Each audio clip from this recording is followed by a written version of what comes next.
Bonjour à tous et bienvenue dans Histoire et Découverte. Nous allons aujourd'hui nous intéresser à l'histoire de l'Ukraine. Alors évidemment, l'histoire vue de Kiev et de Moscou ne se raconte pas de la même manière. L'Ukraine a émergé en tant qu'État indépendant en 1991, mais la lutte pour l'indépendance s'est exprimée à différents moments de son histoire. Nous verrons que l'histoire des Juifs est inextricablement liée à l'histoire de cette région.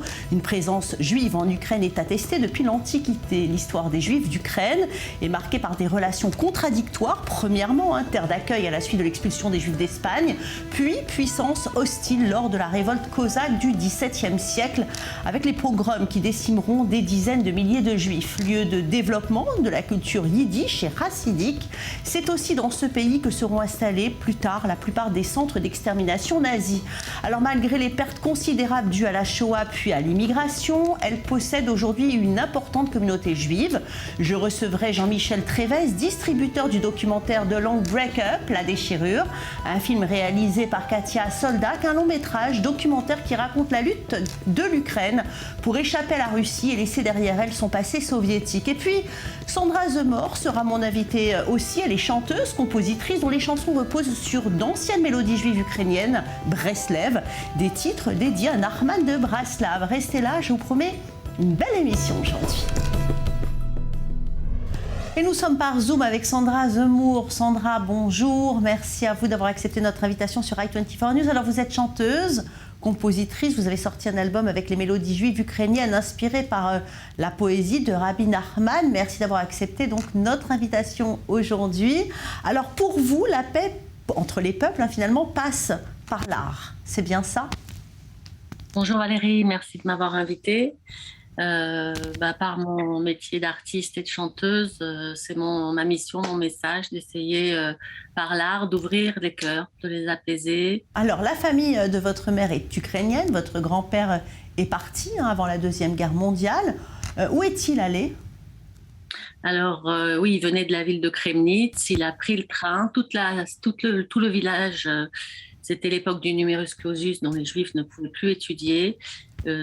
Toute la synagogue, la communauté s'est subventionné son voyage en train. Il est arrivé à Strasbourg, en France, pour étudier la médecine. Ok.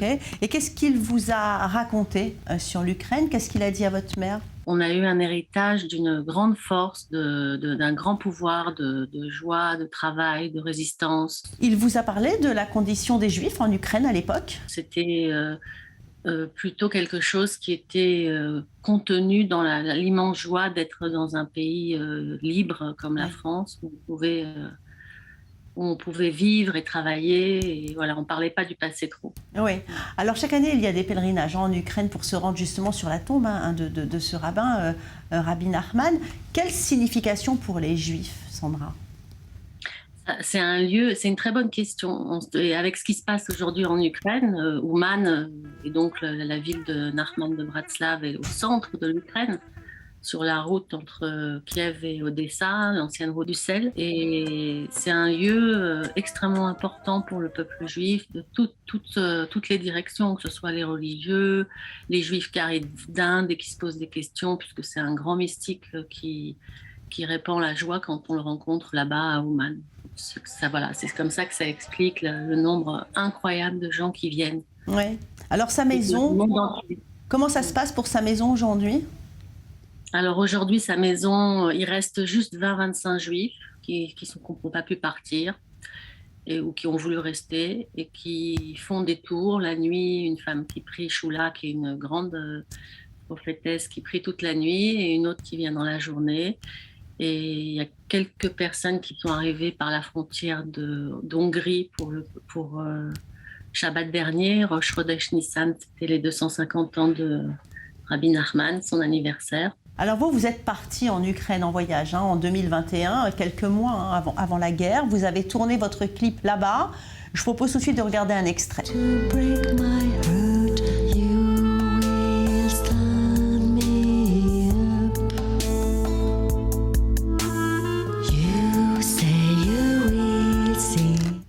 Alors, quel souvenir vous gardez de ce voyage?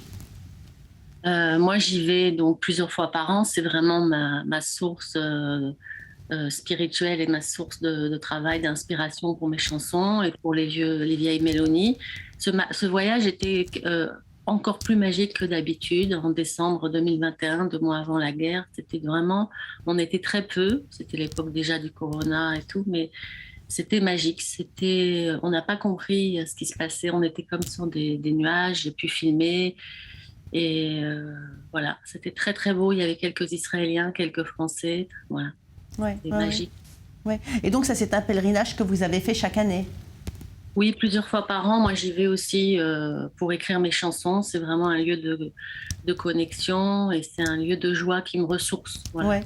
Et aujourd'hui, le fait de chanter justement ces mélodies ukrainiennes, pour vous, votre objectif, c'est quoi?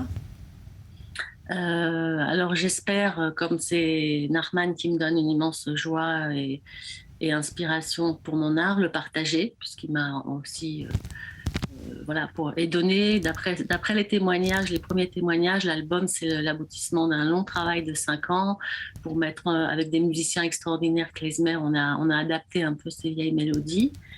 Donc apparemment, ça soigne un peu les cœurs et ça adoucit dans cette période très difficile. Voilà, dans ce cas-là, je serais heureuse si ma voix qui murmure gentiment, doucement, peut soigner les âmes et apaiser un peu les cœurs. On en a bien besoin, voilà. Merci Sandra Zemmour. Et oui, la musique adoucit les mœurs, c'est bien connu. Merci à vous de votre intervention sur i24 News.